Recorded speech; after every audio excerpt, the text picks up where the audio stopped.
I call the Monday, October 7th, 2024 meeting of the Louisa County Board of Supervisors to order. Mr. Barlow? I move we convene in closed session pursuant to the following subsections of Virginia Code, Section 2.2, 3711.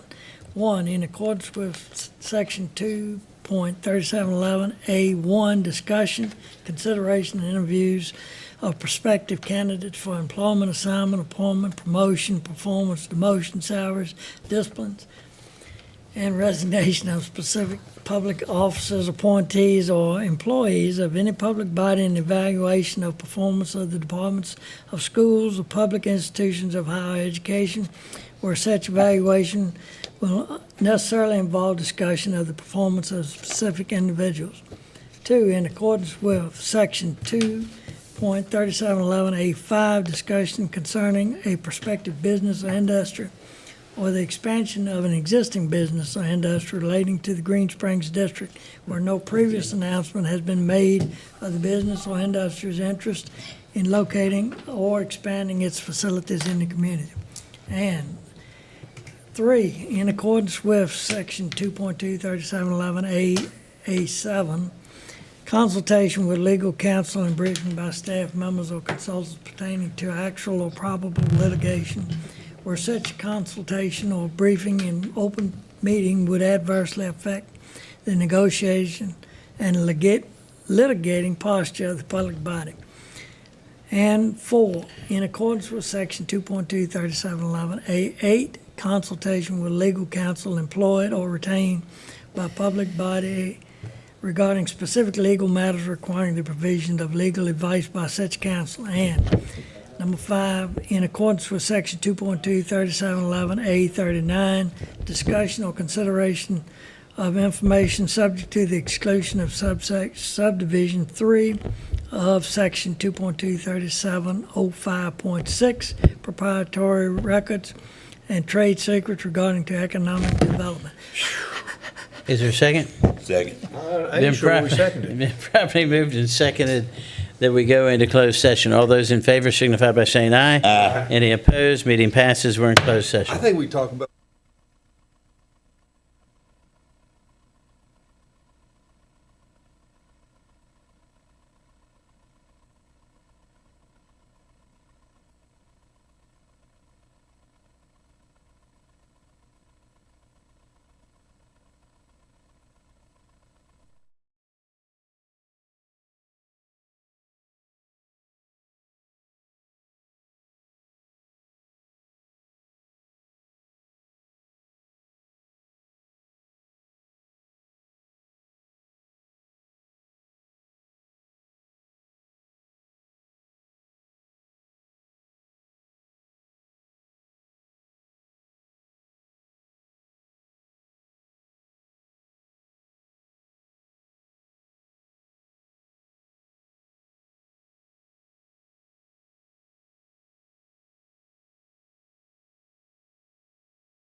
Mr. Chairman, I move to go back into open session. Second. Been properly moved and second, we go back into open session. All those in favor signify by saying aye. Aye. Any opposed? Motion passes unanimously. I will now poll members to certify that to the best of your knowledge, only public business matters lawfully exempted from the open meeting requirements under the Virginia Freedom of Information Act and is identified in the motion for which the closed meeting was convened were discussed and considered by the board. If any member believes that the board varied from the purposes stated for the closed meeting, please state so and the reason prior to casting a vote. Mrs. Jones? Yes. Mr. Williams? Yes. Yes. Mr. Barlow? Yes. Mr. Barnes? Yes. Mr. Woodward? Yes. All right, folks, we're back into open session. This is the Monday, October 7th, 2024 meeting of the Louisa County Board of Supervisors. I'd like to welcome those of you who are here in the public meeting room and those of you that are watching on the internet. We're glad to have you here. We appreciate you engaging with the county government. We're going to start tonight's meeting, as we do with every meeting, with the invocation, followed by the Pledge of Allegiance. If you would like to join us, please stand. Most gracious Heavenly Father, we come to you tonight asking that you would bless this meeting, watch over each of us here, give us the wisdom to do the business of the people of Louisa County in a way that would be pleasing in your sight. Lord, we ask you would bless our country. We ask you would bless our state. We ask you would bless our county. We ask a special blessing on the people that were impacted by Hurricane Helene, both here in Virginia and across the southeast. And you would be with the people that are helping with the recovery, be with the folks that have lost so much and those that have lost their loved ones. We ask now that you'd be with the people who are in Florida who are now facing another hurricane, Lord. And we just ask that you would watch over them and keep them out of harm's way, and be with the first responders as they respond to that crisis. We ask you would bless our president, bless our governor, and bless those of us that serve the people of Louisa County. And I ask this all in Christ's name. Amen. Amen. I pledge allegiance to the flag of the United States of America and to the republic for which it stands, one nation, under God, indivisible, with liberty and justice for all.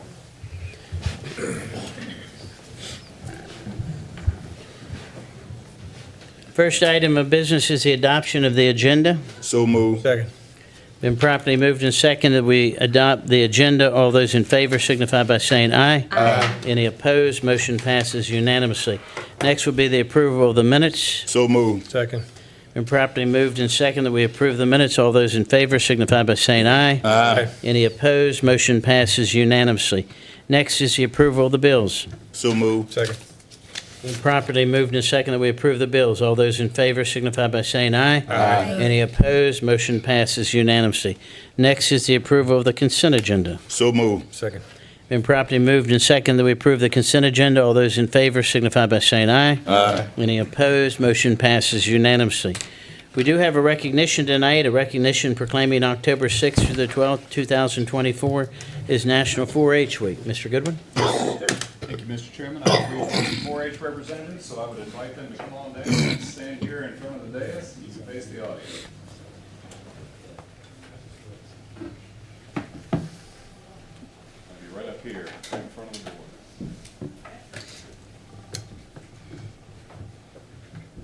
Mr. Chairman and members of the board, members of the public, this is a resolution proclaiming October 6th through the 12th, 2024 as National 4-H Week in Louisa County.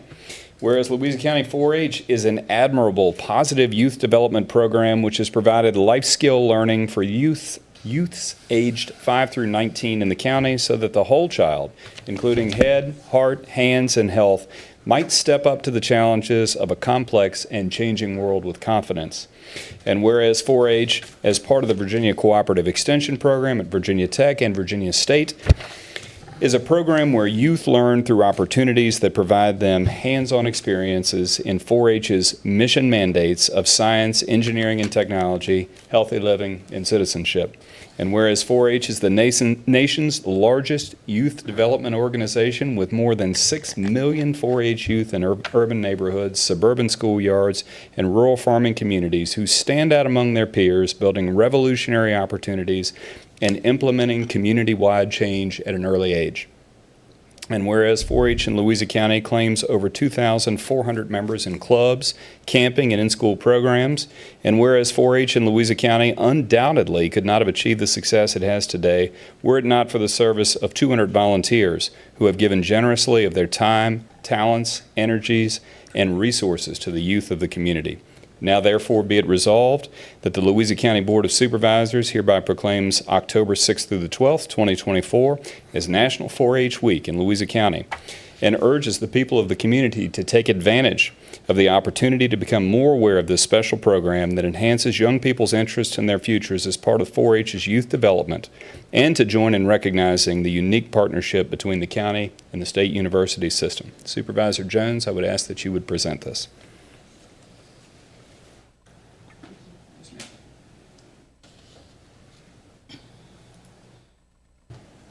As you know, 4-H holds a special place in my heart.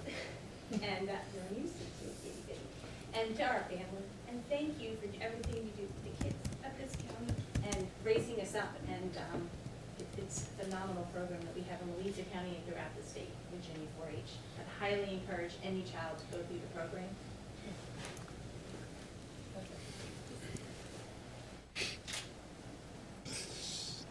One more?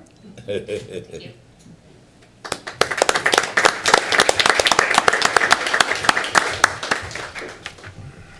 Thank you all. Congratulations.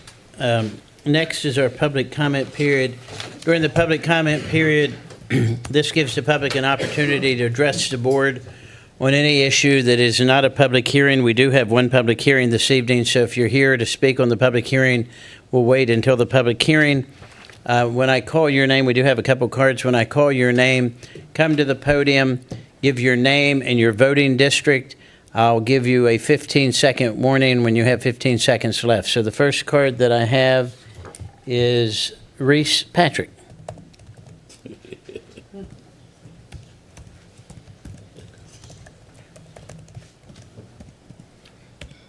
Well, you can actually go right there to that microphone, and somebody will pull it down and help you. Yes.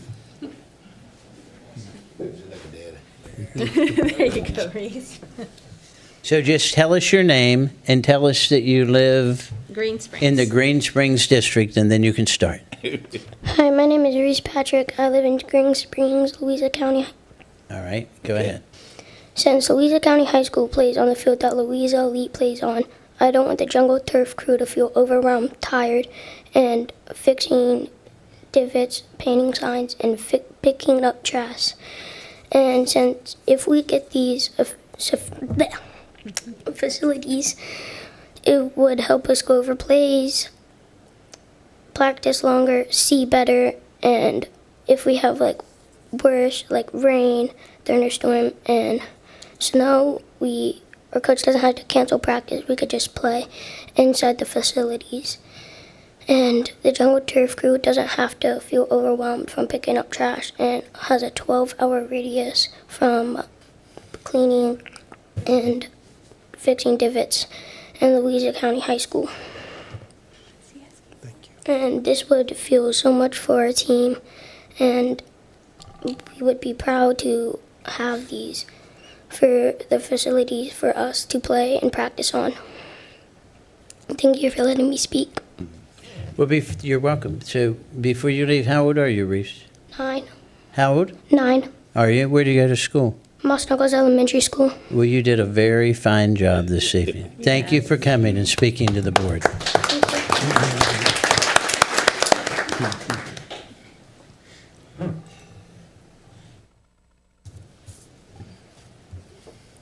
Next speaker is, I think this says Brianna Spander? Sparrow. Sorry about that. Have a tough act to follow, Brianna. I know, I was just thinking the same thing. I'm going to talk. Go ahead and now. pull it. Hi, I'm Brianna Sparrow. I am with the Mineral Voting District. Okay. When the Lions take the field, they don't just play football, they roar. We are known for our strength, our passion, and for dominating the field in what we proudly call the jungle. This spirit and determination isn't just born on Friday nights under the lights. They begin when our boys are 6 years old, stepping onto the field for the first time in youth football.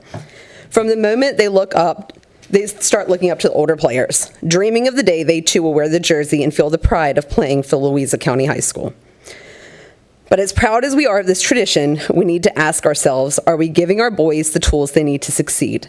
Are we providing the facilities that will foster their growth, not just as athletes, but as young men learning the skills through this sport? I believe we can do more. I believe our boys deserve consistent, reliable fields for both practice and game day. We've had 2 games canceled already because of field conditions. This has come to us, the time has come for us to invest in not 1, but 2 turf fields. Fields that will be more than just a place to play, but a foundation for building community, our youth, and our future. For some of these young athletes, football is the place where they learn discipline, teamwork, and resilience. It's where they grow into leaders, where they build character, and where they learn to push through adversity. The Louisa Elite Lions aren't just developing players, we are shaping young men for life. Having 2 turf fields will allow us to support all of our teams, 7U, 9U, 11U, and 13U, so that they can practice together as one organization, scrimmage internally, and be united in our mission.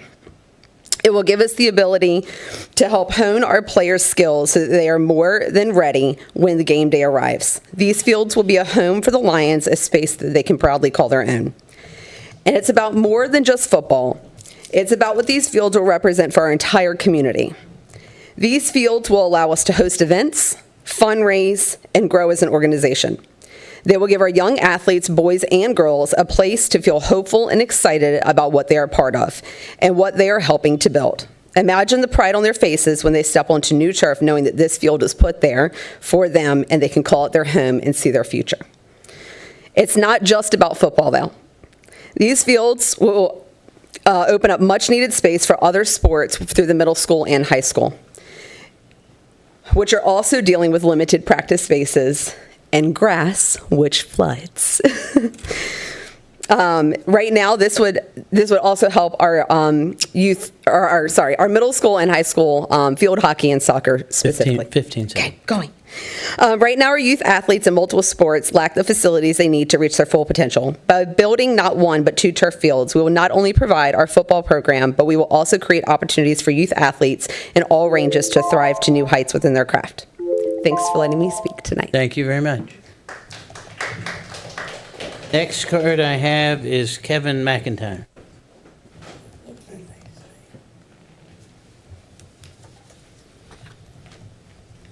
Hi, Kevin McIntyre, Patrick Henry District. First of all, what a great night. As grown up in Clark County, Ohio, home of 4-H, it was an honor to be here tonight to witness that. So, great night for that. I am currently the president of Louisa Youth Football, Elite Youth Football. Currently, just to let you know, we have about 120 kids in our program. You add the extra 30 cheerleaders, we're up to 150 kids practicing multi nights a week. The state of football in Louisa County right now, from the high school varsity to our now would be 7U program, we have 250 kids playing tackle football in Louisa County, and that does not count any of the flag programs that are in the county as well. Our association needs a home. We struggle. We've had our last 2 games canceled because of weather, and they don't know if our league don't know if they're going to give them back because of the chance of rain. So, and the games have to be played by a certain date. So, financially, that hurts because we rely a lot on concessions and those type of things to make it financially. While other counties like Louisa County are struggling to fill high school football teams, we are building the foundation and the sustainability of the future for our kids and the community through a football in Louisa County. It's exciting to watch. Our numbers are incredible. Our association supports the athletic fields to be built, but we are not huge fans on them being built for outside youth and tournaments. We expect these fields to be used by our kids. Now, if our leagues hold tournaments, as long as our kids are playing in them, that is what we want. That's what we want to see as an association and as the board of directors for our association. Whatever happens outside that for the county is just a bonus. Personally, I'm also a father of multi-kids in athletics in Louisa County High School. Louisa County football team has had one outdoor practice in 2 weeks. The fields have been closed to our own athletes to practice, while other schools have synthetic fields to go practice on. Our kids are stuck inside of a gymnasium trying to practice football. So I think these 15 fields are seconds. critical in every aspect for Louisa County youth, from high school to our now 5-year-old kids. So thank you guys very much, and let us know as an association if you have any questions. Thank you. Thank you, sir. Next card I have is Scott Rettig. Scott?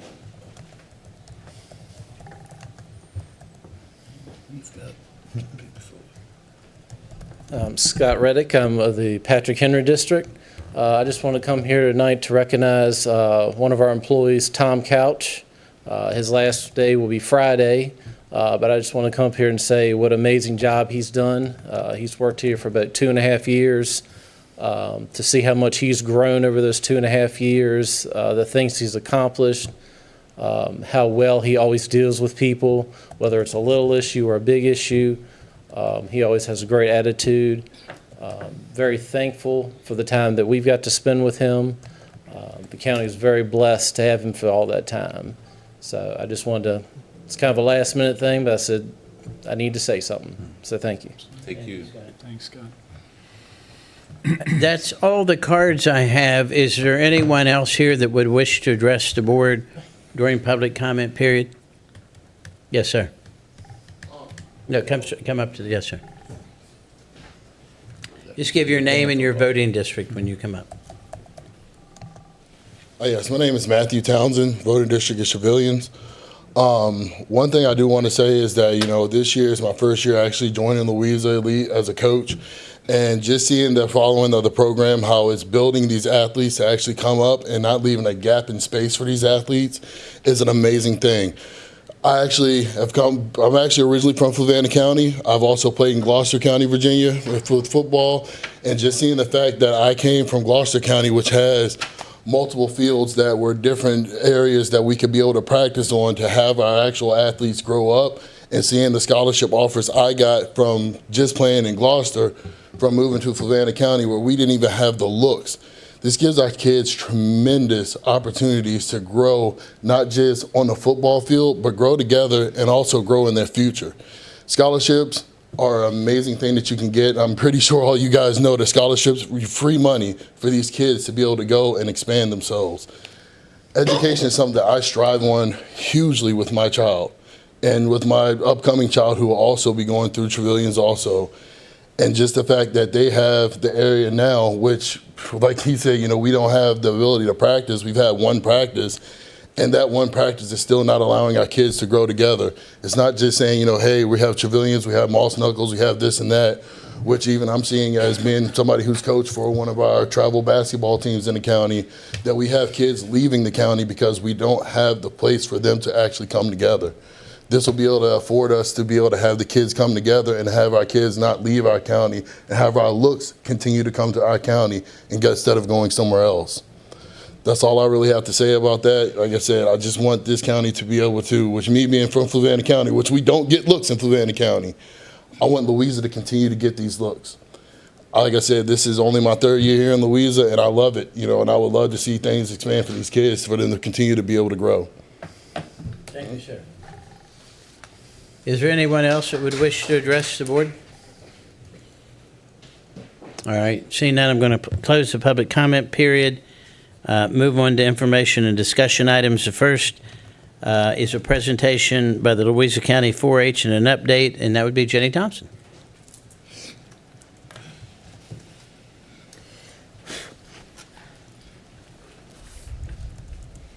So thank you all for having us tonight. My name is Jenny Thompson. I'm the 4-H agent.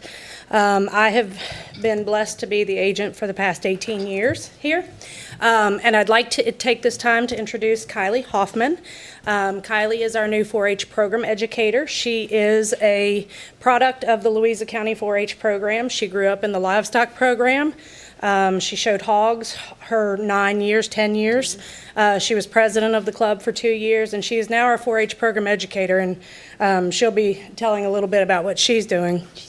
So thank you for that proclamation for National 4-H Week. It's a wonderful time to celebrate all that 4-H does for our youth. Since that proclamation came out, we updated our numbers, and we ended the year enrolling 2,842 youth in our programs. So that's 6 hours of education is what it takes to be a 4-H member. And so there are many different delivery modes, which I'll touch on in just a minute. And we had 263 volunteers through that process, both youth and adult volunteers. Our 4-H clubs had 167 enrolled members, and that ranges from ages 5 to 18. Right now, we have 30 youth upstairs in our Cloverbud program, which is 5 to 8-year-olds. We had to cap it at 30. As you can imagine, 35 to 8-year-olds is a lot. So we have a 4-H community club, which is STEM-based. We have our livestock club, which many of you are familiar with, and it goes on, and we have short-term clubs as well. So our 4-H camp, I'm proud to say, was the largest camp at Holiday Lake this year. Out of 17 cities and counties that camped there out of 7 weeks, we had the largest camp with 259 people. It like killed us, but we did it. Oh, and you all, I don't know, can I go back? Yeah, so you all give money to help support the 4-H camp, and I want you to know that $3,610 went to scholarships to help our camp. And our camp is one of the least expensive in the district, and that went to 21 youth. So our school enrichment, what tipped our numbers into the 2,800 realm was our Ag Days, which we just introduced. We were really excited. That was a partnership with Louisa FFA, Louisa County Public Schools. It's something that I've wanted to do for years and years and years, and we got it done. 356 fifth graders and 55 volunteers. Many of those were youth volunteers through FFA and 4-H. Reality Store is our program for 8th graders. 381 8th graders went through that, teaching finance and giving them a chance to be an adult for a day. Usually they say kids are expensive, and hopefully it helps hold them off for a little while. And then our 2nd grade gardens, 301 2nd grade students. And I'll pass it to Kylie. So my school in-school program is all agriculture based. I took it and transformed it all because I have a passion for ag, and I think ag needs to be in every classroom, and kids need to be introduced to ag at a young age. Since I've been to 3 out of the 4 elementary schools, and since August 23rd, I've been to 31 classrooms total. And after next week, I'll have hit almost every kid at Trevilians Elementary. That's awesome. So over the summer, we did 2 different day camps. We did a wildlife camp with 15 kids. It was 2 afternoons. We had 4 volunteers, and they were grades 3 through 5. And we had an all-day animal science camp where we traveled to a couple different farms and Melinda McCall's vet office, and we had 15 students, grades 3 through 5, and 3 volunteers as well. And to end things, I wanted to brag that we had the National 4-H Wildlife team in the nation. So there were, that was July, so I can't even remember now. It was like 16, 17 teams. But our team from Virginia went to Texas, and we won. We had the 1st place individual, we had the 2nd place individual, and the 5th place individual. And they give the other kid grief because he was 11th. So, but that's a pretty big accomplishment. That's a hard thing. They learn how to do wildlife management plans, all that kind of stuff. So something we're super proud of. And so to finish off, limitations to increased greatness. So, we have 8,000 youth, I think it is, between the ages of 5 and 18. And we are reaching 2,800 of those. And so what are our limitations? Meeting space and volunteers. So, everybody's always needing volunteers, right? But the meeting space is a big thing. So I'll leave it with that and open to any questions. And thank you again. Can you tell them, Jenny, where are you meeting? Where, your meeting space is upstairs? We meet upstairs. And the limitation with that is that Kylie or I have to be there at every meeting. And so we have the 5 clubs, and then we have 4-H teen counselor trainings. And so easily we'll spend 10 nights out of the month upstairs. Between the different meetings and stuff like that. So that gets a little difficult. So you don't have your own designated No. space that's large enough to host your, Right. your meetings at your building? Right. I've seen you juggle it all, and it's pretty amazing, but I do agree having your own space is very beneficial and help you grow your programs. And I have to say, 2 of the programs you mentioned, the reality store, that is one of my favorite things to volunteer for every year. So she always puts it out to all of us, if you have a spare morning until 2 o'clock in the afternoon or what, come, because it is a blast to do. And the Ag Day, I went to the Ag Day this year, your first one. It was awesome, and I know you've been wanting to plan this for a long time. So that, I loved that it was great. Yeah, thank you. So, great collaboration. Thank you. Well, thank you very much. We appreciate what you do, appreciate your partnership with the FFA, and we just had a conversation at the last board meeting that still the #1 economic driver in Louisa County is ag and forestry. Yeah. So we appreciate it very much. Thank you both. Thank you. Thank you. All right, next is a presentation by the Louisa County Historical Society, and Caitlin Coughlin is here. Caitlin. Hello, all. This is actually great timing. I did not know that 4-H was going to be here, and we were one of the participants at the Ag Day. We partnered with one of the heirloom sheep, and showed basically how fiber goes from the sheep to the clothes that we're wearing. And it was actually a really cool endeavor to participate in, because all the kids came up applying their 4th grade curriculum and said, "Oh, it's a cotton gin." We said, "Well, right track, but actually it's a spinning wheel." And they really got to see how you go from an agricultural product to, something that's on, as well as the implications for plastic, right? Plastic thread. It's the same process, and they didn't really have any concept of that. So I just wanted to give an update on some of the stuff that's been going on. We have been busy, as always. Everyone is busy. I know that. But we have been the last few weekends. It's fall. There's lots of harvest festivals and other things. Our Fiber Guild has been out both in the county as well as in surrounding counties. 2 weeks ago, we were invited to participate in the Fluvanna Fall Festival, and they had something like 1,500 people over the course of the event. We saw about 600 going through the museum itself. This is Kelly, who's one of our board members and one of our expert spinners, demonstrating textiles at the Fluvanna Fall Festival. And then, Cindy's gone. The other thing that we've been working on is the VA 250 Jack Jewett trail markers. Cindy and I sent a whole slew of emails together today about where they're going and what's happening. So we are in probably the final week of getting all of the text finalized for that, the first set of grants for that marker trail. So that's pretty exciting.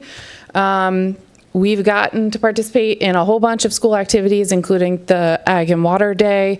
We worked with the schools, the high school, for Asynchronous Learning Day. This is our 3rd time being a location for them. We had our students accessioning oversized items, maps, newspapers, and I had the pleasure of one of the students. We pulled out a newspaper from 1939, and one of the students said, "Wow, that was only a few years before my great-grandmom was born." To which I balked and thought, wow, they're just younger than I think all the time. I know we'll all get there, but it was really great for them to be able to see old firemen's fair, posters, old portraits, other things like that, maps, and they really, one of them had been there before, but others hadn't, so it was nice they could see things that they knew in the area. This was the other thing that I was going to mention earlier. Our Fiber Guild was asked to participate in Montpelier's Fall Fiber Festival, which is a huge ordeal in Central Virginia. And we did 2 demonstrations over the course of the day, spinning throughout the ages. So we had a period from the colonial period through the Civil War, showing how spinning technology has changed over time. And you'll see some of the big great wheels that we brought with us, transported. This is our colonial volunteer, Becca. And the only other big things that are coming up, we're in the process of getting ready for our fall fundraising season and for our annual report to come out. This weekend, we'll have a workshop on candle making at the museum, and then we'll have our free family day, and this month will be specifically dedicated to Indigenous history. So we invite you all to that this Saturday from 10 to 1 at the museum. And then our next big thing, we'll have our annual meeting. It's always the first Sunday in November. This will be Sunday, November 3rd from 2 to 4. And we are actually we've had a lot of questions from different organizations, churches, regular Louisans about historic preservation, tax credits. How do you go through the process of finding out if your home's historic, getting a plaque, if your home is historic, the whole process. So we're actually going to bring together 3 different subsets of that process. So we'll have individuals from the state talking about tax credit program specifically to do restoration work, an architectural firm talking about how you go through the process of creating the nomination and getting your house nominated, and then a preservationist to talk about the work of actually doing restoration in an old home. We're hosting it at Shady Grove Rosenwald School down in Gum Spring. That is one of Louisa's National Register properties, so people will be able to see what a final product looks like. And that is open to the public, so we invite you all to come and everyone else too. So that's all I've got. Just wanted to update y'all. So thanks. Does anybody have any questions? I got a comment. Yeah. I would invite all of y'all to that annual meeting because they did a fabulous job on Shady Grove. Yeah. Church, or school rather, and they really fixed up something that preserves history. Yeah, I was actually at the Moton Museum in Farmville today for a conference, and it was a really great opportunity to see what other people are doing and how they're kind of engaging their local community in that. And so we're going to plan a trip for all of the Shady Grove board members to go down to see it. So, Are other historical societies as involved in the community and schools and doing as much as you No. are? Because you guys are you're involved with 4-H, you're involved with our schools, our curriculum, Yes. you're following SOL stuff. Yeah, we are not. We are an anomaly, especially in the area.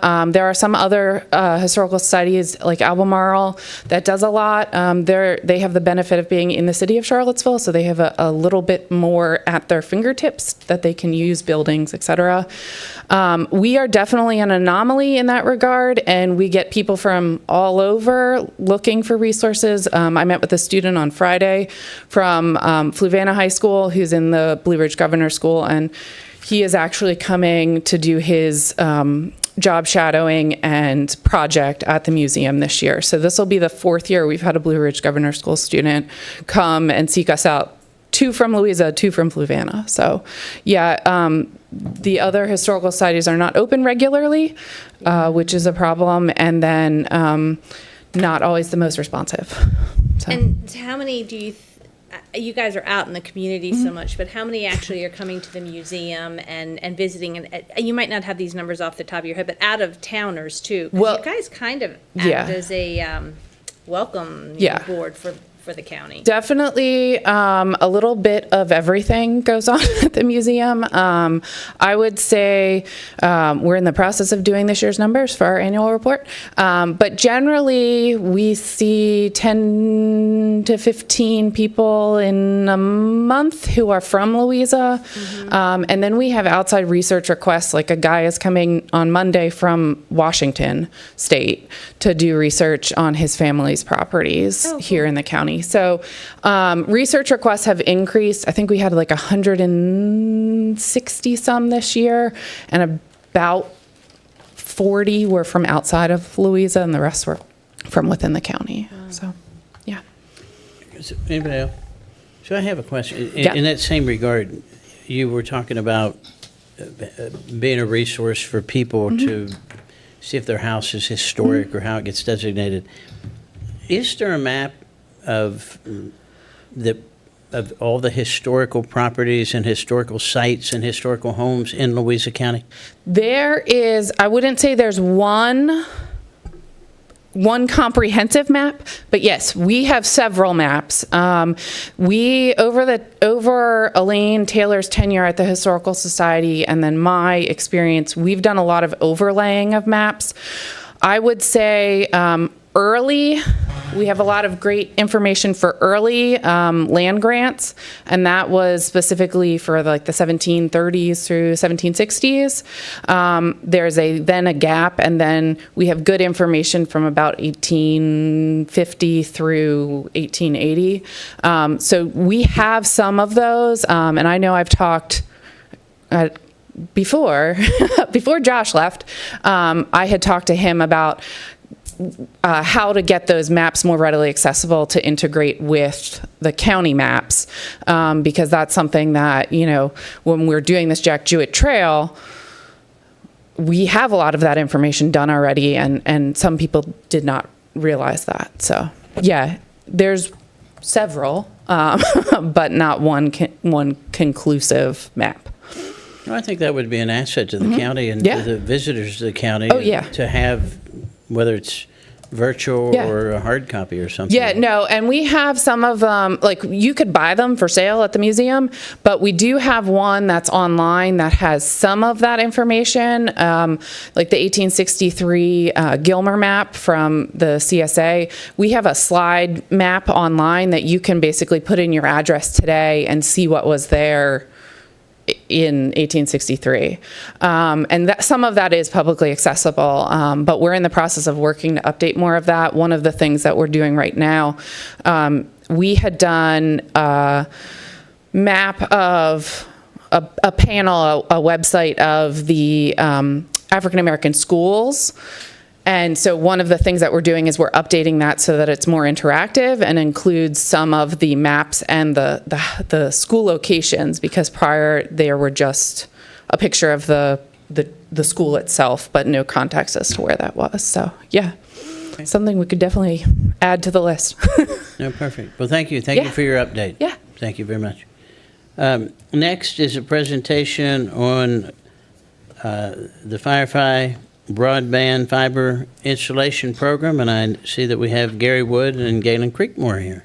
Mr. Wood, we're always excited to hear from you. My favorite fiber. Thank you. If you'll give me just a second, I'd like to introduce a couple of folks. Lisa Jackson is a Louisa resident, lifetime Louisa resident, who is our newest board member at Central Virginia Electric Co-op and Firefly. And so I just wanted to bring her here tonight because she can take responsibility if anything goes wrong from here on. Good. Well, very nice to meet you. So you don't have to stand up for our presentation. You're welcome to if you want to, but and Galen Creekmore is the best contact for Christian and anybody else really across all of our counties. I was thinking recently, Galen stays in contact constantly and does a really good job of helping deal with day-to-day things and week-to-week things that come up. He wore out a phone last year. First of all, he wore out the buttons. Second of all, the back of it, one of those Otter cases, he broke it from the number of times it hit things. I'm assuming he dropped it. But anyhow, he's worked really hard for us. So without further ado, let's get going. So we talked the last couple times I've been here that you want to turn out to have a lot of blue. And we're turning more things blue as we go. We're just about finished. If they'd left it up to me, I would have taken the whole Buckner substation up there in the northeast and turned it blue. We've got maybe 150 connections left to do out of about 1,650 in that area and all three of those circuits. So we're just about done up there. What's that little white piece between Mount Hope and Buckner? The little white piece, that one little piece, first of all, I'm not sure there's actually any homes, but the other thing that happens right at the line, depending on where the electric lines come across, we settled up a little bit with All Points Broadband, who's supposed to be building in Hanover, so that we didn't build like 2 miles of fiber to pick up 2 or 3 homes if they were out and down an electric line and then all the way back. And just from a practical standpoint. But I would have to check and see. I'm not sure how many homes are actually in there, if any. There's another little place down near the Goochland County line that is being built. It's not colored in yet. It was funded, and you can see there's just a little bit of dark purple. It was funded by a USDA Reconnect grant, and we have released that contract for construction. It's under construction. The rest of that area has fiber in it, not fiber, cable in it, so it's not eligible for grant funding. So most of the area that's uncolored also has cable, and that's the one other thing I'd have to check. All right, so the purple, the Buckner area, we're just about finished. Ellisville, we've started making connections in. We show the Ellisville polygon there, and we've actually started pulling some services to connect in the Monrovia circuit out of Ellisville. Those two, we've started doing splicing. We're about maybe halfway through splicing into Ellisville, and a little less than that in Monrovia. The rest of Ellisville will be in very soon. One other note here is that our make-ready crews, make-ready engineering is completely done. We have a couple of make-ready crews left in one of the circuits of Cuckoo and just a little bit in another circuit. Those crews have gone to areas in the southeast right now to help with the hurricane restoration, but they'll be back. But we're probably within, if the crews get here, probably within a month or certainly 2 months of finishing all the make-ready work, so that's good. We've already got fiber built and everything in Ellisville. We've got fiber in one of the Cuckoo circuits, and soon we'll start into those other Cuckoo areas. So we're close to putting the last fiber crews into areas of the county. We've got a lot of the underground fiber and the connections that go to Dominion Middle Mile, and all of that's in the green where it shows fiber construction. We're still doing splicing in a number of those areas, so this is just a quick snapshot. We are still working. You're still seeing people all over with different crews of different types, and we're making connections, and we're making really good progress. We can come back to this map if you have questions later.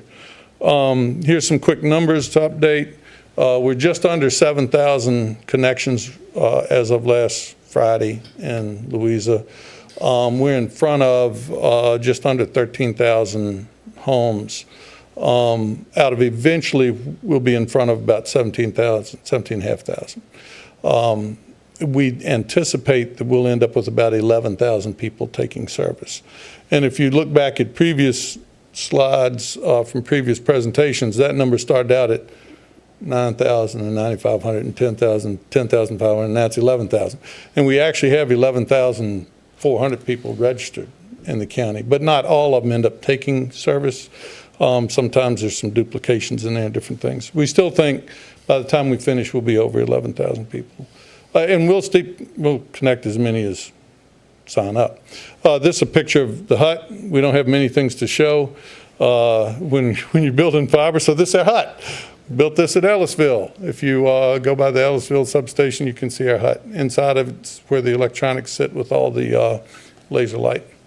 Another quick snapshot. We've spent over $60 million already in the entire project that's been invested in fiber infrastructure. That includes the make-ready work and everything, all in. So that's permits, railroad crossings, over 60 million. We will end up over 80 million in total investment in the project. You can see the total passings again there. We'll end up with just under 1,500 miles of fiber. And then you can see the CVEC portion and the CARES funding that the county partnered with us on was one little piece, and then this big body project that we're in now is the biggest piece of the other. That includes partnerships with Rappahannock and Dominion, and I can't say enough about Rappahannock, particularly in the effort they have put forward to get us to the point we are in Louisa. They've moved really quickly and constantly. It took a little while when we first started dancing to not step on each other's feet, but we're up and running full speed, and Rappahannock has done a great job. Dominion has turned over all of their middle mile fiber that they're building. So they've actually finished Louisa and just turned it over within the last month or so to us, and we'll start connecting where from their fiber, we take it from their poles and go underground and go at laterals and build to homes and things. So they build the middle mile, and we take it from there and build the last piece. With Rappahannock, we're partnering with Rappahannock on the whole shebang, so slightly different. Real quickly, we had a VADI 2024 project. We were successfully awarded. In the county, there's another 434 unserved locations. We went and looked at every single home, one by one, and every single one we could find that we could include, we included. So this should get us to 100% universal service options. You either will have cable option or you'll have a fiber option when that's finished. These locations, I'll show you a little piece in a minute, but it's where cable has run by homes, but they're further off, so they don't have a cable option because it's too expensive, or cable didn't go down the little side street. So that's what's in the 2024 VADI project. And then I think I have a picture or two. You can see those little pink dots along different roads. Each one of those is an unserved home. So this doesn't have all the homes that are along those roads. These are just the ones that Comcast did not claim that they had service available to. So we included every single one of them, and we'll be running our fiber network and extending to reach all of those. And this is just one little snapshot. There's a few more, I think, up at Blue Ridge Shores and a few other locations. But we picked up every location that we could in that 2024. So that work will start as soon as we can start working some new arrangements with Dominion to get access to their fiber that's already built in those areas. Dominion's program has one way they deal with unserved areas, and then they lease us some fiber that was going to be in served areas in case we wanted to make competitive offerings later. Just a little bit. Well, now these are unserved. They're not in a competitive. So we've got to go back and work a few deals as far as our contract with them, but that should happen very quickly, and then we'll start offering service to these really while we're finishing out the other construction in the 2022. Let me go touch on a couple other things about how you can keep up to date, and then we'll talk about the timeline. If you go to fireflyva.com, we keep every service area up to date.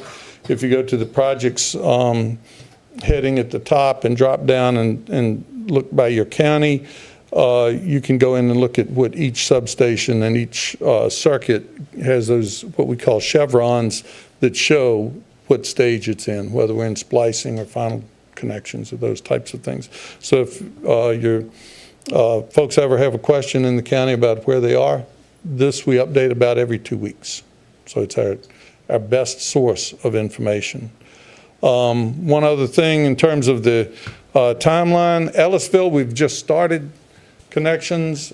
It's about the same size as Buckner. It took us between 5 and 6 months to finish up all of Buckner.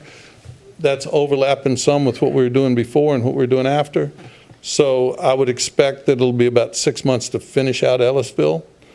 And that will overlap some with Cuckoo, which will probably start around the first of the year or a little after. And then that'll take about 6 months. So I'm guessing that we should be finished up the Vadi 2022, and we'll do Dominion's piece in there. It's a smaller piece, sometime mid next year, which is on schedule. We said we'd finish by August. There's a lot to do, and not every area will get all the connections done, but in Louisa, it's looking like you will. The 2024 may run us a little past that, but it should be done 6 months to a year after that. We should be done, and then to a steady state in Louisa. We won't stop connecting then, but we'll have everybody connected who wants to be connected, and then we'll just be available for anybody else who wants to add service. That's a real quick overview. Any questions? Yeah, any questions? Comment. Microphone. I would just like to thank Mr. Wood for vision that he had when this all started. And he has stayed on top of it and gotten this thing done. And it's not at all biased because Mr. Barnes in my district are all in blue down on the end. It has nothing to do with that.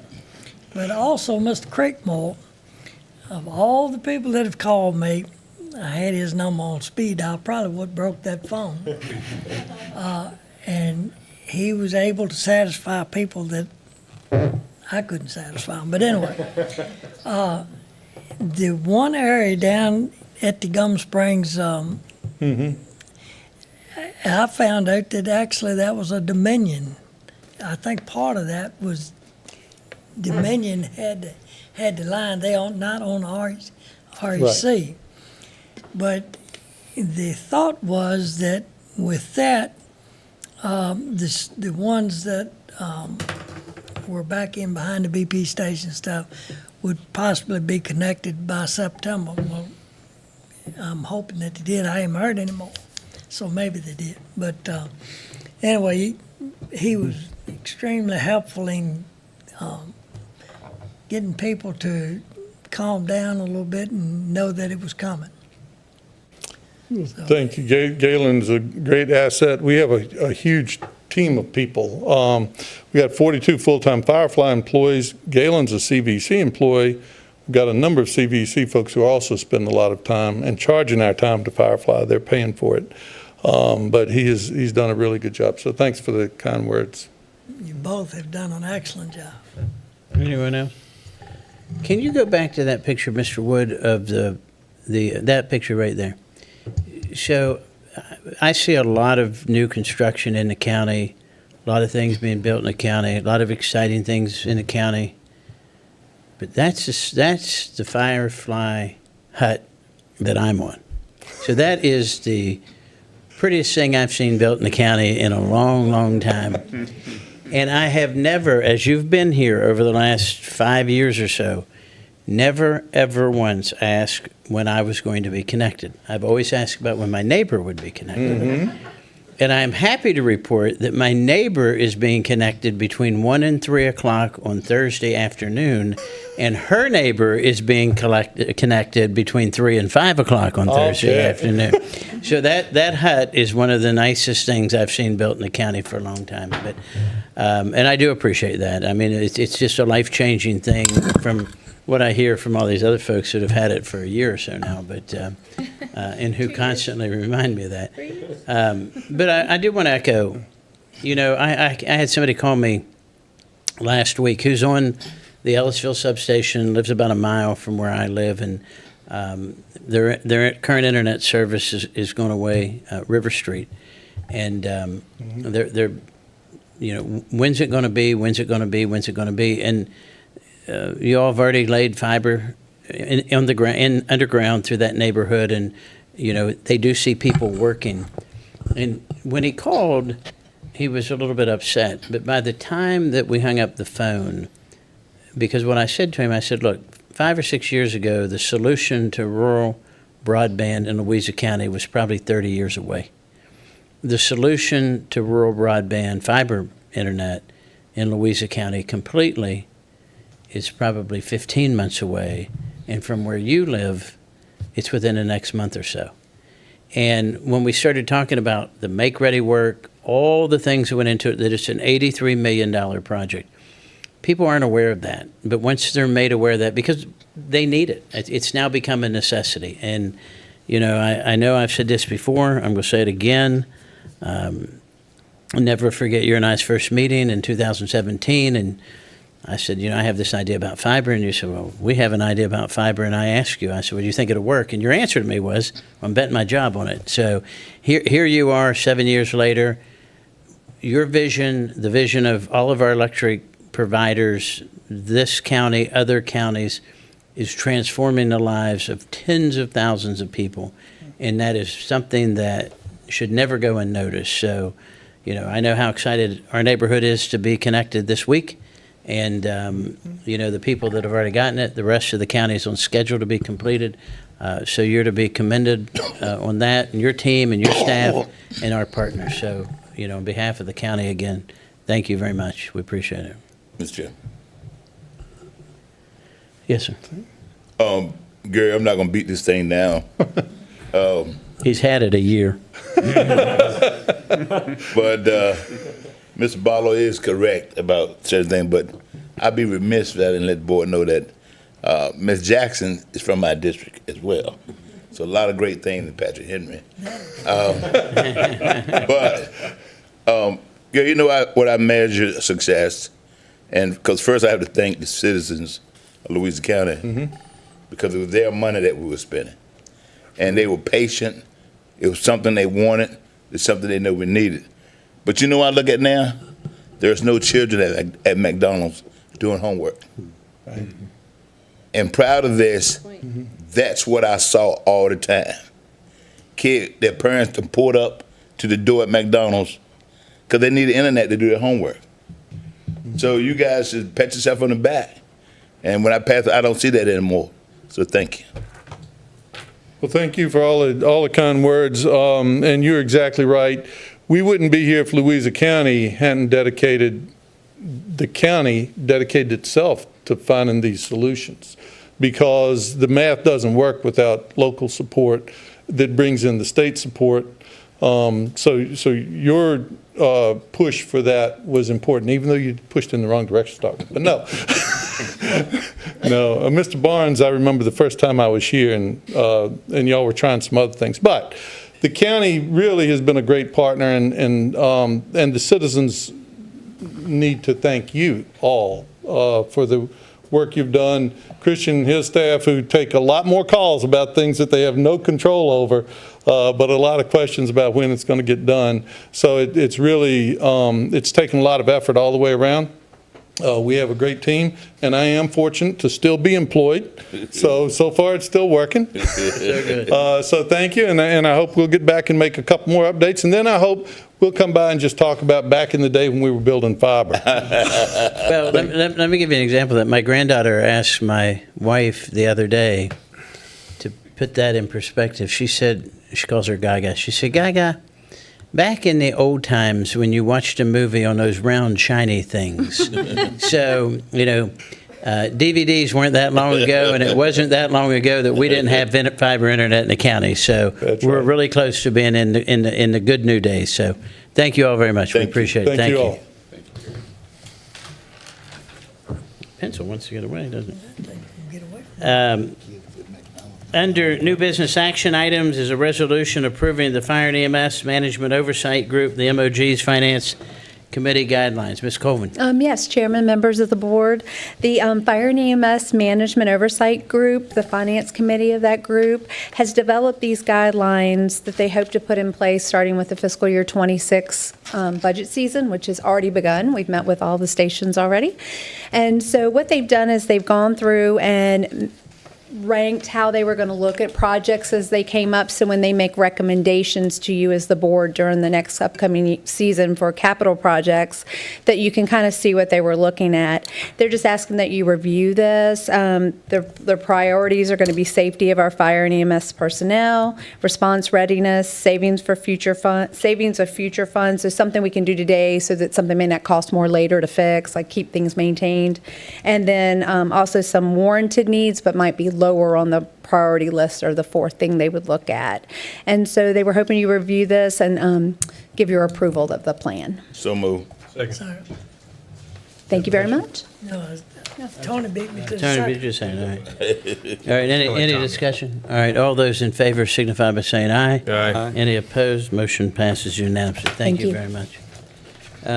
Next is committee reports. Do we have any committee reports? Mr. Chairman. Yes, sir. The board does not speak to the public, go back and forth on some things, but I just want to be quick on Parks and Rec committee reports. For those of you out there that don't know, the board has allocated the funding for excavation for the 2 new fields as of our last board meeting. And then we will shortly, for my dear friend Louisa Engages, there's going to be a committee meeting tomorrow on trying to execute that excavation contract. And then hopefully by our next first meeting in November, we will offer the turf company, the 2 turf companies, a contract to start construction. So I just want to kind of let those of you all that took your time out to come out, that you'll know that we've already not appropriated, but approved the money to do excavation. And as soon as we get that done, we hope that we can start with construction, which I've been told by several turf companies that they'll do both of them at that same time. We would take anywhere from 6 to 8 weeks. So just I'll let you all know that. Thank you for that. Yes, Good. Parks and Rec. The survey has come back from people that they sent out. And the 2 number 1 items were the sportsplex, indoor sportsplex, because pickleball has gone to the sky. And the second one, well, when I say first and second, then the pool was first, indoor swimming pool and a sportsplex. I told the group that with the dollar values of both of those projects, that they will probably want to be smart to try to seek a referendum to move forward, something like that. And so what I asked them to do, I'll bring it back to the board, is to get some prices on both of the projects and let the board see what the prices are. And the board don't have to go referendum. The board decide to fund it, they can. But I just told them my own opinion.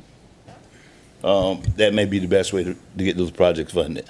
But those were the 2 top items, was the sports complex and the indoor pool. Have they seen the new one in Montpelier that's a pool and a gymnasium combo that they did down in Montpelier? I don't think it's opened yet to the public, but it will be. It's a real simple, it's a nice pool with a nice gymnasium. I told them to look at several pool designs.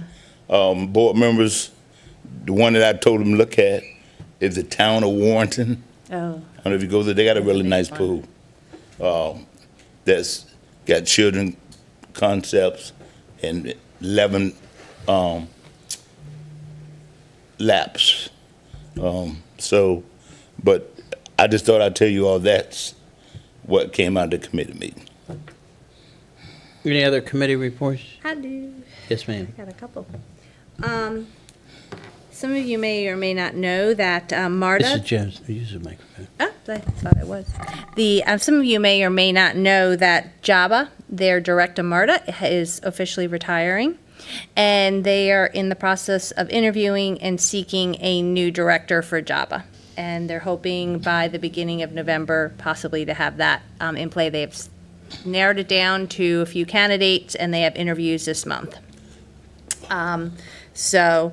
Also, you may have seen that the Chamber has hired an assistant for Tracy, or the Chamber Director of Commerce, and they have a new office assistant, Sarah Close, who is now going to be a full-time office assistant and working in the office itself. So Tracy can be out and about and doing everything she does, and it's covered in staff.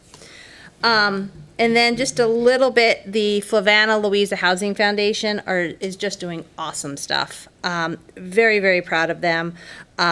So far this year, they've had about $400,000 in repairs that they've done. They just received a grant for $14,120 for the engineering costs for the new project over on Resource Lane. And they're currently working with our community development right now and bidding on another grant and some funding out of the TJPDC that came from the city of Charlottesville, I guess, funds that they turned back. So they are actively seeking grants and funding and just really entrenched in our community and doing some fabulous work with housing. Anything else? I would add one thing. I don't know that it falls under committee reports, but this is just as good a place to talk about it as anywhere, is that, and a lot of you were there, last Friday night at the Jungle at Louisa's football game against Monticello was Dickie Purcell night, longtime coach here in the county. Celebrated 100 years of combined coaching. There were over 3,000 people in attendance. He's made it to the big time. He had Dickie Purcell Fatheads, they had Dickie Purcell pins, they had Dickie Purcell cookies. It was awesome. It was a well-deserved honor, and there were just a ton of people there that he had coached at some point over his career. And I thought it was interesting from where I was standing. They asked people during halftime when they were recognizing to light up their cell phone if they'd ever been coached by him.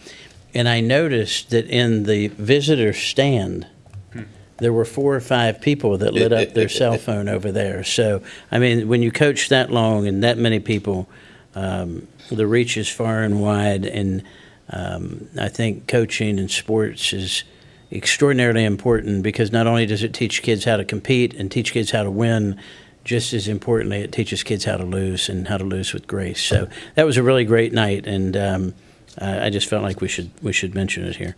Anything else?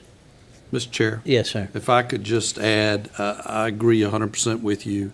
It was an extremely special night for somebody who has been an absolute rock in Louisa County for a lot of years. He actually started coaching when he was 15 years old with the Pony League team, coaching guys that were like 13 and 14 years old.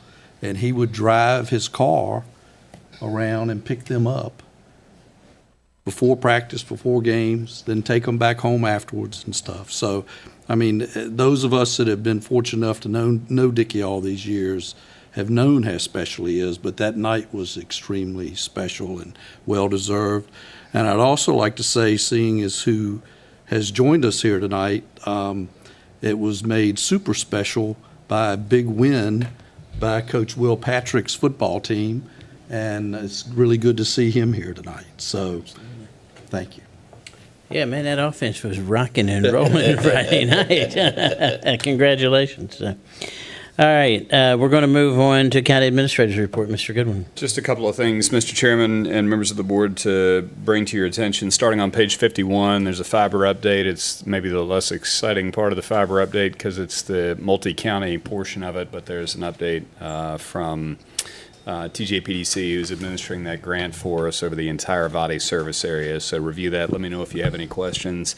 We're also working with several localities around us on a BEAD-funded project, and BEAD is a federal program that increases broadband availability and ensures that we're not only offering broadband to as many people as we can in the county, but that they have the actual means to make that available to themselves. And so that project will start off with a study the best ways to reach out to people that need assistance in that regard, and then the best way to use those federal dollars to help make sure that they get connected as well. So really important. Stay tuned for more on that as we move forward. And then last thing, I just want to draw your attention to PJM, which manages the electrical infrastructure grid for multiple states in the northeast portion of our country. They carefully monitor generation resources, transmission resources, and obviously more power demand in northern Virginia is causing the need for the development of more transmission infrastructure. So their latest open window, as it's called, process includes some potential transmission infrastructure that could impact the county in years to come. So we'll be watching that carefully. There's a meeting tomorrow that I'll be participating in, and more to come on that as well. That concludes my prepared remarks, and I'm happy to answer any questions you may have. Any questions for Mr. Goodwin? Thank you, sir. Next is a public hearing. We have one public hearing tonight. Ordinance 2024-09, amendments to the Louisa County Code, Chapter 38, Environment, Article 2, Erosion and Sediment Control. And here tonight is Director of Community Development, Linda Buckler. Mrs. Buckler. Good evening, Chairman Adams and members of the board. Again, this evening's public hearing is for proposed amendments to the Louisa County Code, Chapter 38, Environment, and they are proposed to repeal the current Article 2, Erosion and Sediment Control, Sections 3826 through 3840 in its entirety, and to adopt and replace with the proposed amendments, which would constitute Sections 3826 through 3843. The purpose of these amendments is to update the county's regulations to incorporate recommended language in line with changes adopted by the Department of Environmental Quality for erosion and sediment control regulations and practices, and to comply with revised state law requirements which took effect on July the 1st. The proposed language incorporates requirements in the Virginia Erosion Stormwater Management Act, the Erosion and Sediment Control Law for localities not administering an erosion and stormwater management program, and Virginia Erosion and Stormwater Management regulations. Some of the highlights of the proposed amendments include Code of Virginia section updates, language to correspond with the new Virginia Erosion and Stormwater Management regulations. The majority of the content is the same, but some has been reorganized due to combining the ENS regulations and stormwater management regulations. Language has also been included in the definition of agreement in lieu of a plan, that the agreement can now be used for farm buildings and structures within the Erosion and Sediment Control Ordinance. Formerly, construction of barns, stables, and silos that were over 10,000 square feet were not exempt, and they had to submit a full erosion and sediment control plan for the structures themselves. This will now allow them to use an agreement in lieu like we currently use for single-family residential construction. For the exempt ag structures, if it is over an acre of disturbance for the building, they still will have to go through DEQ for stormwater consideration. Land disturbing activities not required to comply with the erosion and sediment control law or the current exemptions were removed from the definition, and a new section was added. And staff added a requirement, but it's not an additional requirement, that prior to we release the security for erosion and sediment control improvements, that a copy of their as-built plans or certifications for permanent stormwater measures be provided to the county, which they already would have to do to DEQ for release of their DEQ permit. So it's nothing additional for the developer. And those are just some of the main highlights of the changes. And I am here to answer questions, and Chris Nelson, our ENS administrator, is also here if there are any questions. Mr. Brown. This all came about, I think, came into effect July the 1st. July the 1st, yes, sir. And I'm not sure what we can do, but we always want to talk about affordable housing. This week, I've been working on a site plan for single-family residence in Hanover, which is, we do them all the time. The difference is, this house is 125 feet away from the branch. We did wetlands, had the wetlands delineated, located all of that. We finished this site plan, which you can see for a single-family residence. There's quite a bit of stuff on here. Wow. Louisa doesn't do that currently. Now, after we've finished it, Hanover came back and said, well, we need you to do a drainage analysis on the little branch that serves it. Well, what you have to start off doing is calculate the drainage area, the entire drainage area that feeds this branch. You got to go take cross sections on the branch to determine if the branch will carry the volume of water, which that's sort of a mute issue because the ordinance goes on to say that you cannot have your post-runoff condition cannot exceed the pre-runoff condition, which means it doesn't make any difference about the branch because you've got to retain that water on site if it is exceeding the pre-runoff condition. So now this is in Hanover, Canada I'm talking about, and Hanover's in the Chesapeake Bay Act. What you're running into is the cost of doing this single-family dwelling residence to show the setbacks and what have you. When you start doing the engineering for the drainage calculations and that type of stuff, you're probably getting close to doubling the cost of this survey. Wow.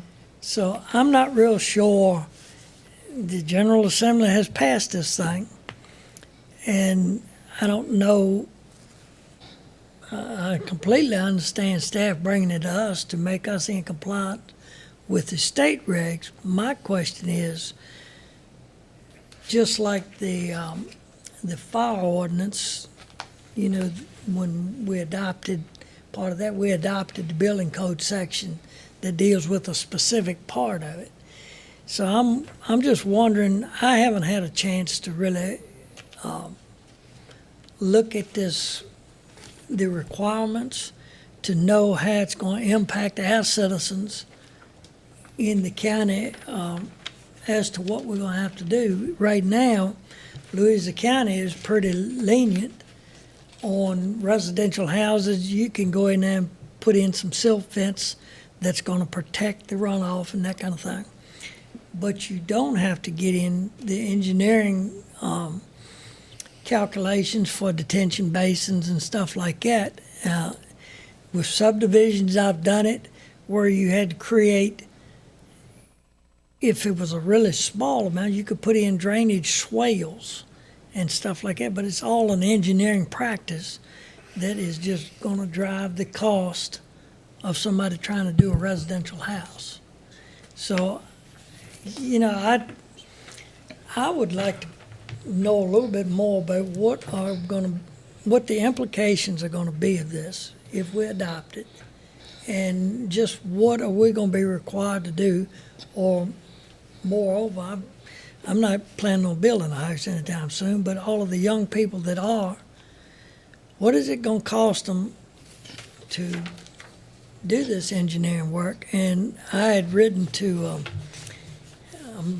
happen to know the Director of Public Works in Hanover, and, you know, not, for what I've had to do on this job, not one thing that I've done is going to affect the Chesapeake Bay any way, shape, or form. The only thing it's going to do is cost this young man that's trying to build his first house a whole lot more money. And so maybe there's nothing we can do, and we're required to adopt it, I don't know. But I would like to have a little more information and to see just a little more understanding of what it is we're getting ready to adopt. And whether we have to adopt the entire thing or portions of it. And if we do adopt it, what are going to be the requirements of our staff when somebody calls in for a building permit? And I do residential site plans in Hanover County all the time. This is the first one I've had to do and run across that, and I've done some since July the 1st. This is the first one that I've been told I need to back up and do a drainage analysis on this branch. And you're getting into a whole realm of engineering that we've never done before. Which, I mean, we've done it on commercial sites and, subdivisions, but that's a lot different from some young person going out there trying to build the first house. And I'm not real comfortable with the adoption of this. Like I say, we may have to, but I'd like to know a little bit more about it and also know what it is we have to adopt and what maybe we don't have to adopt. Mr. Wade? Ms. Buckler, is it accurate to say that basically the state scrapped the old law, they put a new law in place, we had to change numbers and regulations, and really the only impact difference that we're having here in the county between 10,000 square foot and less is still nothing, and between 10,000 square foot and 1 acre is for residential construction. We're still using agreement in lieu, which Hanover does not and has not used for a long time. I mean, I did a house in Hanover about 3 years ago, and you had to do a drainage plan for me, Tommy. We had to prove that the water would drain away from the house with elevations and stuff on an actual plan. So is it fair to say that none of the requirements in the county physically are changing, and this is more just a numbers change that's coming up here? I'm gonna. Yeah, so that is correct. Basically, we're just swapping out and updating new state regs that took effect in July. Like Tommy said, Louisa County has not required anything like that before. I don't see us requiring that anytime soon anyway. The E&S regulations allow localities to be able to make more stringent regulations, and I'm assuming that's something that Hanover's done with theirs. We just can't be less restrictive. So we're going to stay at the minimum required standards. Right, correct. There's no movement afoot in the community development department we're not hiring somebody from Fairfax coming here and trying to make us like Fairfax, right? No, absolutely not. No. Well, just a point of clarification, that you said that adopting these regulations doesn't necessarily necessitate what Mr. Barlow was talking about here. Right. And we don't see us moving there now or anytime soon. But if the county would decide to enact a stricter set of regulations, that's not just an administrative change. That would be back to the Board of Supervisors. I want to get that on the record. That's correct? right. So that would come back to the whatever board would be in place at that time, and they would make that change. So there's nothing nefarious here trying to backdoor in additional regulations. No. This, and correct me if I'm wrong, this is just based on a change of state code to bring our current code into the minimum regulation of what was changed through Richmond, correct? That's right. And I've had discussions with DEQ, and basically what they've told me is that, we needed to take their template to adopt it, because if they were to come in and audit our program, we have to make sure that all of our regs coincide with, their current regulations and change of codes. The other question, clarification real quick, is that we don't have any land east of 95, and we're not splitting 95, so we're not part of the Chesapeake Bay Act. That is We're not correct. required to have resource protection areas or resource management areas as well, like Spotsylvania does, because they have land east of 95. Hanover in the same boat, I think. Yes. And I might be wrong on that one, but I think that's right. That's Yeah. correct, yeah. Mr. Chairman, Mr. Bryan. Mr. Williams is correct. As I said to y'all earlier today, me being an old fart on this board, we have fought the Chesapeake Bay. They tried to drag us in one time, and TJPD, and we fought them to stay out of. Don't even bring our name up with Chesapeake Bay. We didn't want to hear none of that. Yep. So I know we hadn't had a public hearing, but I certainly don't want to increase costs for young people or first-time home buyers. Yep. To do something like that. So I understand exactly what you're saying. Mr. Bryan. My point of this is I've not read through this thing. Now, if we have assurances that by adoption that we are not going to be required, I realize now that we do, you can do an in lieu of That's right. form. Yep. And is that in this ordinance that you can continue to do that? Yes, it is. Yep. Okay.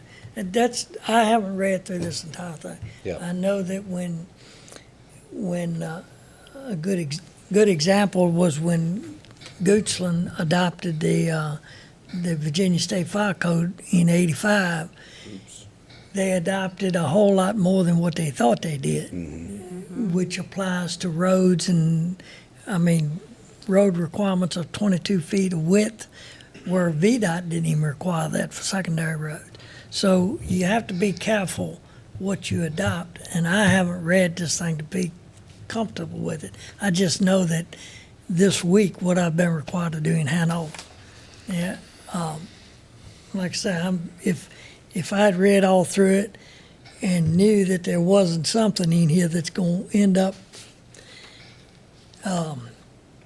being a detriment to the young people in this county trying to build, then I could support it. But like it is now, I just don't know enough about it to support it, and I'm not sure that you cannot support it. I am. That's a conundrum, isn't Yeah. it, sir? Well, it may go through anyway. I am sure that I do not have to support it, but it may still go through.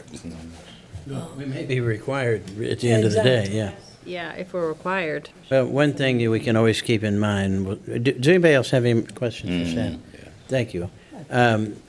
Is after the public hearing, that doesn't necessitate that we have to take a vote tonight Right, to we make. don't.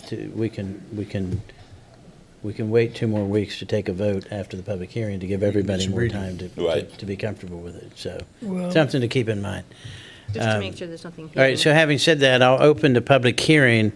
Is there anyone here that wishes to speak on this ordinance 2024-09 to address the board? Anybody? All right, so I'll close the public hearing, come back to the board for further discussion or direction from the board. Is there any time frame that's pressing us to table it? For this? Yes, sir. Wait till you get to the mic. In my conversations with DEQ, with the new permit cycle starting this year, and with them combining ENS and stormwater, they've basically given localities like a year grace Okay. to get everything in place. I talked with Chris Kuhn about it, and we were going to try to adopt it, right at the beginning of July, but we kind of held off to make sure we had everything in place, to be able to put it in the way we wanted to put it in. Because like Linda said, we added the section about requiring the certification so that we have that in place before we release bonds. So we did add that, in there. But that's just in the cases where somebody has some bonded work they've done. That's right. And you're making sure you have certification, say it's built per what the drawings say it's built, and then we'll Absolutely. release the bond, which is Yep. probably a reasonable practice. yeah, and DEQ requires as-built for it, but we figured that we would make it a requirement for us, before we release that bond, that we have it, in-house here too with that certification / as-built. Right, Mr. Chairman. And with the ordinance, this ordinance is very similar to our current ordinance. And again, it's just a lot of updated verbiage and stuff of that nature. I didn't really see any big changes as far as what's new versus what we originally had. Mr. Brown, do you have something? Well, what you were speaking of with the bonding and what have you, I think that pertains to roads and that type of thing. E&S, stormwater basin, stuff Yeah, like that too. But not generally residential housing. No. Bit Correct. larger It's for commercial projects, Yes, yes. sir. That's right. That's right. Like a Dominion solar site. Absolutely. For example. Absolutely. Yep. That's right. Mr. Chairman, I'd be inclined to table this. I move that we table it, just to give Mr. Barlow some chance to do some more in-depth reading. He's got some time next 2 weeks on his hands. Maybe he can read it, the Sure. regulation. I move to table it. Second. Is that until the 21st? Yes, it is. Yes. Is that our next meeting date? Yes, Yeah. 21st. All right, it's been properly moved and seconded that we table this, vote on this resolution. We have closed the public hearing until October the 21st. Is there any discussion? All those in favor signify by saying aye. Did you have something? I was just going to say, and if there are any questions between now and then, Mr. Barlow, if you have any quick, or anyone, just let us know and we'll look into those Okay. and get that information back to you. Okay, so this resolution has been tabled until the October 21st meeting by unanimous vote. Mr. Barnes? So move. Properly moved and seconded that we adjourn. All those in favor signify by saying aye. Aye.